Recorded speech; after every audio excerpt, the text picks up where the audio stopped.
Aujourd'hui, on se penche sur le projet de tram 15, celui qui doit relier Belgica à la gare du Nord, ici à Bruxelles. Oui, bonjour. On a épluché les documents officiels, les dossiers techniques, les notes par secteur Belgica, Picard, Bolivar-Saint-Leth, et puis bien sûr le fameux RIE, le rapport d'incidence sur l'environnement. Et l'objectif, c'est vraiment de voir concrètement ce que ça change au quotidien, mais en se basant uniquement sur ce que disent ces études officielles. Alors, qu'est-ce qui coince, ou du moins, qu'est-ce qui interroge dans ces documents? Il y a deux gros points qui ressortent vraiment de manière assez frappante. C'est d'abord le stationnement et puis toutes les modifications de circulation dans les quartiers. D'accord. Commençons par le stationnement alors. Les documents sont clairs là-dessus, il y a beaucoup de places qui sautent. Ah oui, c'est massif. Pour Belgica et Picard, le REI lui-même parle d'un impact, je cite, négatif significatif. Il donne un score de -2. Les études montrent que c'est déjà bien rempli aujourd'hui Mhm. et elles prévoient carrément une saturation dans les rues autour à cause du report. On parle de taux d'occupation qui grimperait à 115 voire 126% par endroit.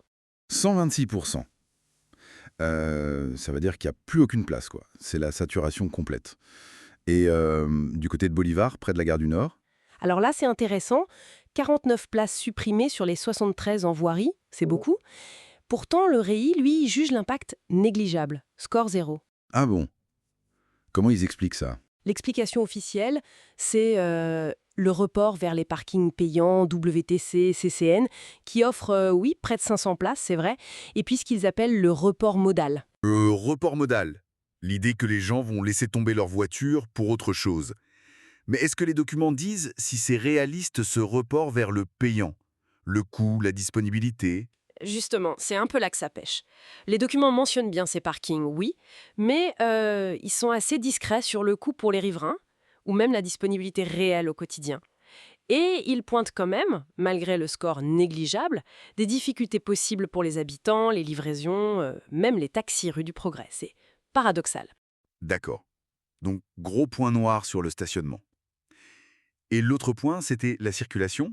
Tout le quartier qui serait chamboulé, c'est ça? Rue Picard, par exemple? Exactement. La rue Picard, elle change pas mal. Il y a des tronçons qui passent à sens unique vers l'est, une zone de rencontre limitée à 20 km/h, l'obligation de tourner rue de l'Escaut à un endroit, et puis on supprime la bande pour tourner à gauche sur l'avenue du Port. Ce qui veut dire que pour accéder au quartier maritime, Ça devient plus compliqué, oui. C'est ce que les analyses montrent. Faut faire des détours. et à Belgica, Place Wary, Là, on simplifie le carrefour, il passe de 5 à 4 branches, et surtout on coupe l'accès depuis l'avenue Firmin-le-Charlier. d'accord. Et le trafic de cette avenue coupée, il va où? Il est reporté. Le RIE estime ça entre 120 et 145 voitures par heure qui devront passer ailleurs, notamment via l'avenue Carton de Weert. Et ça, le RIE dit quoi? Des conséquences? Plus de bouchons? Oui, ils anticipent des files plus longues sur l'axe Belgica, jusqu'à 80 ou 100 mètres de plus en heure de pointe. Pour les riverains, ça veut dire potentiellement des détours, peut-être du temps perdu, plus de trafic devant chez eux. Bon, face à tous ces impacts négatifs, bien documentés par les études elles-mêmes, qu'est-ce qu'on nous dit sur les bénéfices? Le but du tram, c'est d'aller plus vite, non? C'est l'objectif affiché, oui, améliorer la vitesse des transports publics. Mais, et c'est là que c'est assez étonnant, les documents qu'on a consultés ne donnent pas de comparaison chiffrée précise. On ne sait pas combien de temps exactement le tram 15 fera gagner par rapport au bus 14 actuel, qui met aujourd'hui entre 8 et 13 minutes selon les sources. Donc on n'a pas ce chiffre clé du gain de temps. Et les mesures d'accompagnement pour le trafic dont on parlait, elles sont crédibles? Elles sont mentionnées, oui, mais les documents eux-mêmes, en annonçant une telle saturation du stationnement, par exemple, posent indirectement la question de l'efficacité de ces mesures. Est-ce que ça va suffire? C'est pas clair. D'autres points qui ressortent des documents? Hmm. Le terminus peut-être? La sécurité? Oui, le terminus est prévu avenue Carton de Wart. Sous les arbres, apparemment, ça va changer le visage du lieu.